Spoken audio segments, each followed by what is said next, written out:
Hi guys, எல்லாருக்கும் வணக்கம். நான் உங்கள் சதீஷ். நீங்கள் பார்த்துட்டு இருக்கிறது ஃபிட் வித் தமிழ் சேனல். இன்றைக்கி நம்மளோட ஃபேர்லாஸ் சேலஞ்சில் 98வது நாள். காலையில் ஒரு பிளாக் காஃபி குடிச்சிட்டு வழக்கம் போல் ஜிம்முக்கு போயிட்டேன். வார்ம் அப்லாம் பண்ணி முடிச்சதுக்கப்புறம் சரி ஷோல்டர் ஒர்க் அவுட் போடலாம் அப்படின்னு சொல்லிட்டு டிசைட் பண்ணி ஷோல்டர் ஒர்க் அவுட் பண்ண ஆரம்பிச்சிட்டேன். லாஸ்ட் வீக்கே நான் ஹெவியாக புஷ் பண்ண ஷோல்டருக்கு அடுத்த நாள் என்னால் செஸ்ட்டு போட முடியல, செஸ்ட் இப்போ போட முடியலன்னு உங்ககிட்ட ஆல்ரெடி சொல்லியிருந்தேன். ஸோ இந்த தடவை லைட் வெயிட்டாக தான் நான் வந்து சூஸ் பண்ணி போட்டுட்டு இருந்தேன்.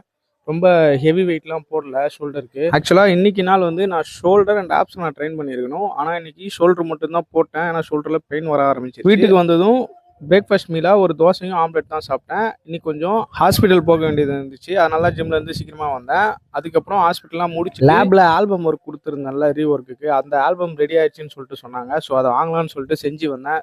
சரி செஞ்சு வந்துட்டோமே, இன்னைக்காவது 10,000 ஸ்டெப்ஸை முடிக்கலாம் அப்படின்னு சொல்லிட்டு ஜிம் ப்ரோஸ் கூட சேர்ந்து நடக்க ஆரம்பிச்சிட்டேன். நான் வேகமாக 10,000 முடிக்கணும்னு சொல்லிட்டு முன்னாடி வேகமாக போயிட்டே இருந்தேன். ப்ரோஸ்லாம் கொஞ்சம் பின்னாடி வந்துட்டு இருந்தாங்க.